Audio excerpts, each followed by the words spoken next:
እንግዲህ አብርሃም የራሱን ውሳኔ ወሰነ።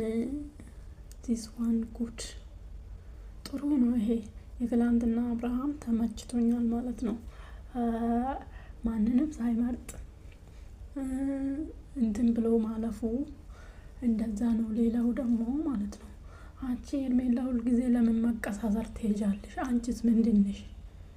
ለምን አሁን ትላንትና ሩታ ስለ አንቺ አላወራችም መጀመሪያ ማለት ነው። እያዳመጠች ነበረ። ከዛ እሷ አብርሃምን እያስረዳች አንቺ ምን ቤት ነሽና እሷ ታስመስላለች፣ እሷ እንደዚህ ነች፣ እሷ አንቺስ ምንድነሽ? ምን ቤት ነሽ? አንቺስ ምንድነው? እሱ ራሴን አውቃለሁ ራሴ መወሰን እችላለሁ እያለሽ ለምንድነው እንደዛ አንቺ ማስመሰል ለምን አስፈለገ? አንቺ ደግሞ እሷ ላይ ጣት መቀሰር ለምን አስፈለገች? ሲቀጥል ደግሞ ሌባ ሰው ማለት ነው። ሌባ ሰው ሁልጊዜ ሰው ላይ ነው እንትን የሚያደርገው ጣት የሚቀስረው። ንጹህ ሰው ንጹህ ከሆነ ዝም ብሎ ራሴ ንጹህ ነው ራሱ ስለምተማመን ንጹህ ነኝ ብሎ ራሱን ይተማመናል። አንቺ ግን ሁልጊዜ እሷ ታስመስላለች፣ እሷ ለምንድነው እንደዚህ ተመለሰ ከኔ ጋር ህይወት ጀምራ ህይወቱን ራሱ አንቺ ጋር አንቺ ፈልጎ መጥቶ ወይ ደግሞ አንቺ የሆነ ነገር አስደርገሽው ራሱ ቢሆን ማን ይካካል?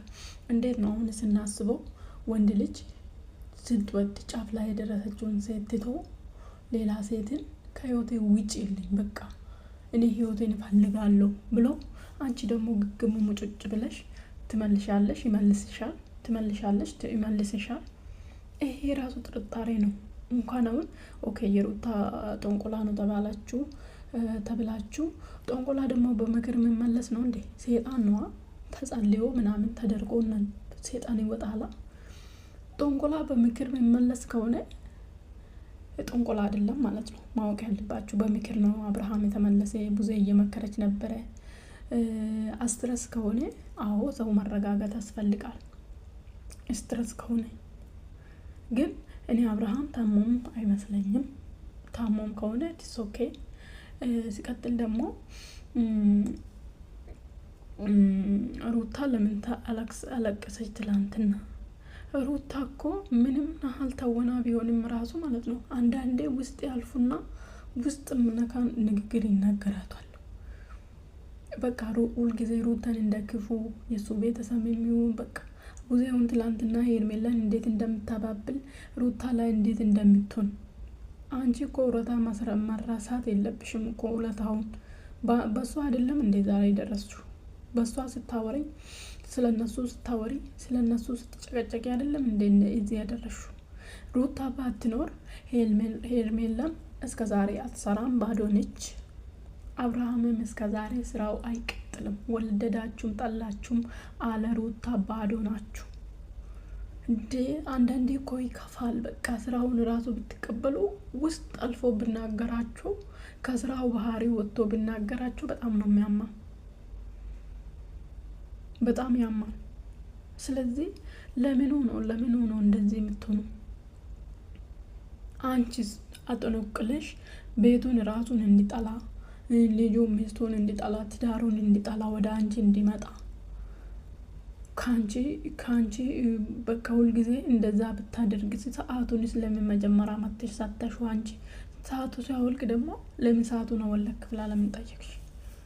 አንቺ ራሱ ችግር አለሽ።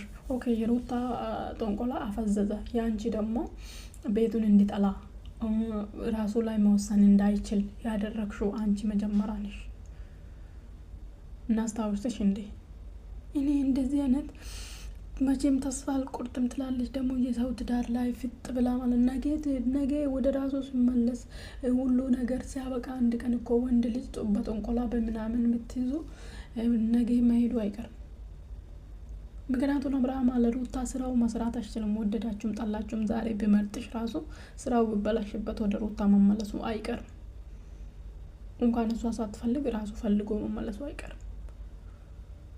ደግሞ ስራሽ ነው አስጠላሽ እንደዚህ። አንቺ ምን አይነት ጥሩ ስራ ሰርተሽ ነው የምንወድሽ? ትዳሪን ለመበተን ብለሽ የመጣሹ ትዳር መሀል ገብተሽ ማማስ ብለሽ የመጣሹ ሴትዮ ደግሞ እንወድሽ ያካብቶች ውደዱሽ። እንደዚህ አይነት ስራ የሚሰሩ ሰዎች ነው የሚወዱሽ፣ ሰፖርት የሚያደርጉሽ፣ ጀግና የሚሉሽ። እንደዚህ አይነት የወንድ መሀል የሚገቡ የሰው ባል የሚቀሙ የሰው ህይወት የሚጣፍጣቸው ማበተን እነሱ እንትን ይበሉሽ።